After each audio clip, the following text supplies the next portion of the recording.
ओम सूर्याय नमः। आज के इस वीडियो में हम रविवार व्रत के महत्वों के बारे में बात करेंगे।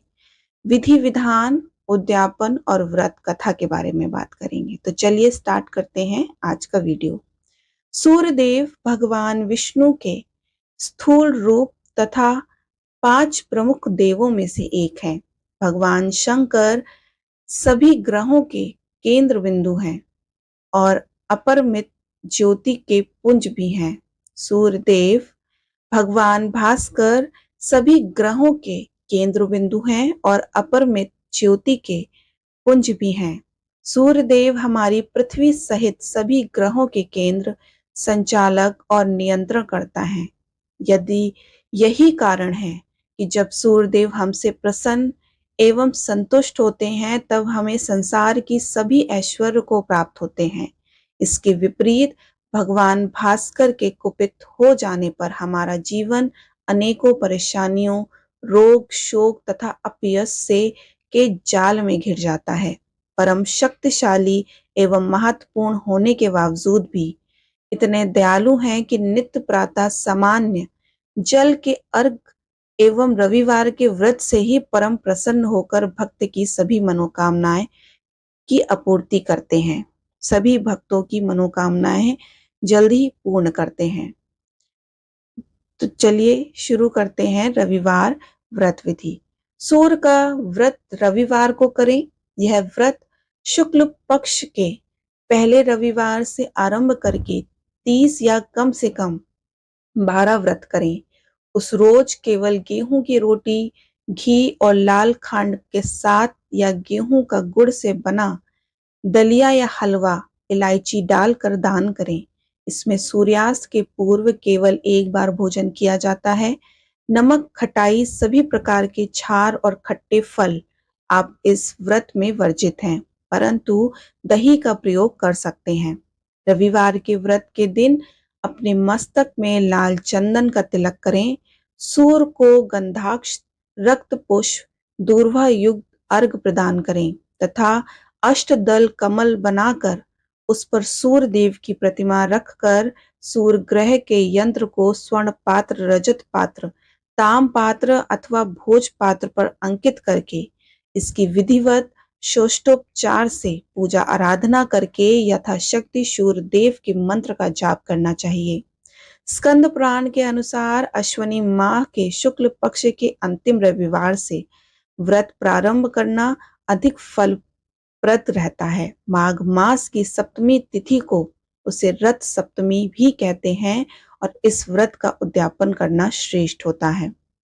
रविवार के व्रत की उद्यापन विधि क्या है? रविवार के व्रत के उद्यापन के लिए यथासंभव सूर्य ग्रह का दान जैसे कि मणिक, सुवर्ण, ताम्र, गेहूं, गुड़, घी, रक्त वस्त्र, केसर, रक्त पुष्प, मूंग, रक्त गाय, रक्त चंदन आदि करना चाहिए। सूर्य ग्रह से संबंधित दान के लिए सूर्य उदय का समय सर्वश्रेष्ठ होता है। क्या क्या और कितना दिया जाए यह आपकी श्रद्धा और सामर्थ्य पर निर्भर करेगा। सूर्य ग्रह के मंत्र ओम ह्राम ह्रीम ह्रौम सः सूर्याय नमः का कम से कम 7000 की संख्या में जाप तथा सूर्य ग्रह की लकड़ी अर्घ से सूर्य ग्रह के बीच मंत्र की एक माला का यज्ञ करना चाहिए। हवन पुण्य आहुति के बाद ब्राह्मण को भोजन कराएं। ऐसा करने से सूर्य का अशुभ फल शुभ फल से परिणित हो जाता है। तेजस्विता बढ़ेगी। नेत्र रोग, चर्म रोग एवं अन्य शारीरिक रोग भी शांत होंगे।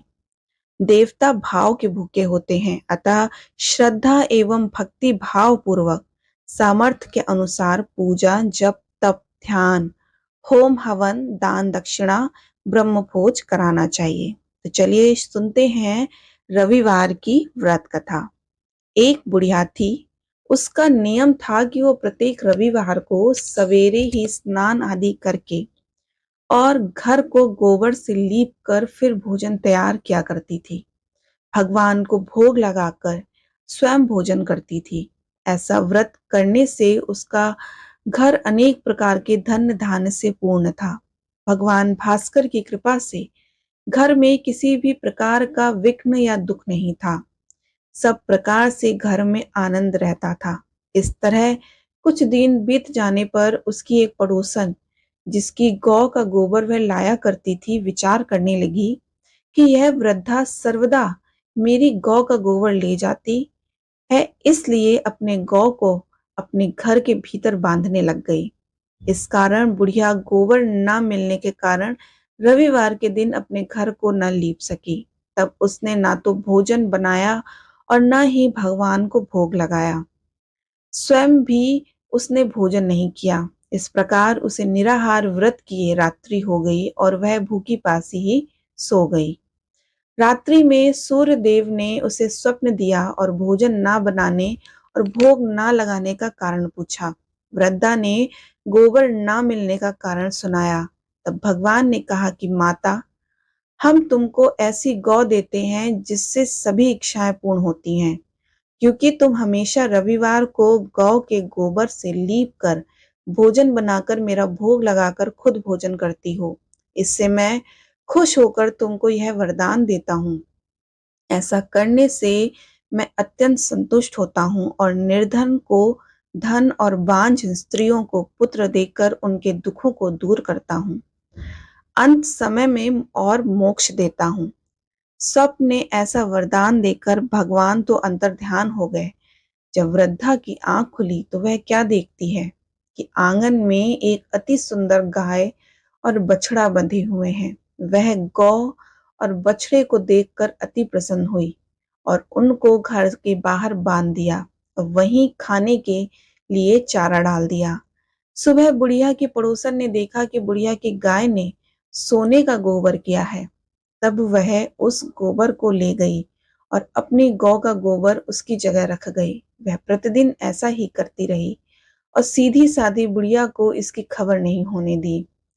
तब सर्वव्यापी ईश्वर ने सोचा कि चालाक पड़ोसिन के कर्म से बुढ़िया ठगी जा रही है, तो भगवान ने संध्या के समय अपनी माया से बड़े जोर से आंधी चला दी। इससे बुढ़िया ने अंधेरे के भय से अपने गौ और बछड़े को घर के भीतर बांध लिया। प्रातः काल उठकर जब वृद्धा ने देखा कि गाय ने सोने का गोबर दिया है, तो उसे आश्चर्य की सीमा ना रही। वह प्रतिदिन गौ को घर के भीतर ही बांधने लगी। उधर पड़ोसिन ने देखा कि गौ घर के भीतर बांधने लगी है और उसका सोने का गोबर उठाने का दांव नहीं चलता। वह ईर्ष्या और डाह से जल उठी। कुछ और उपाय न देख पड़ोसिन ने उस देश के राजा की सभा में जाकर कहा, महाराज, मेरे पड़ोस में वृद्धा के पास ऐसी गऊ है जो आप जैसे राजाओं के योग्य है। वह नित्य सोने का गोबर देती है। आप उस सोने के से प्रजा का पालन करिए। राजा ने यह बात सुन अपने दूतों को वृद्धा के घर में गऊ लाने की आज्ञा दी।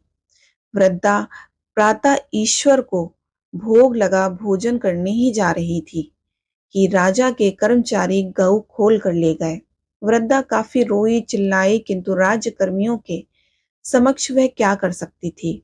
उस दिन वृद्धा गऊ के वियोग में भोजन न खा सकी।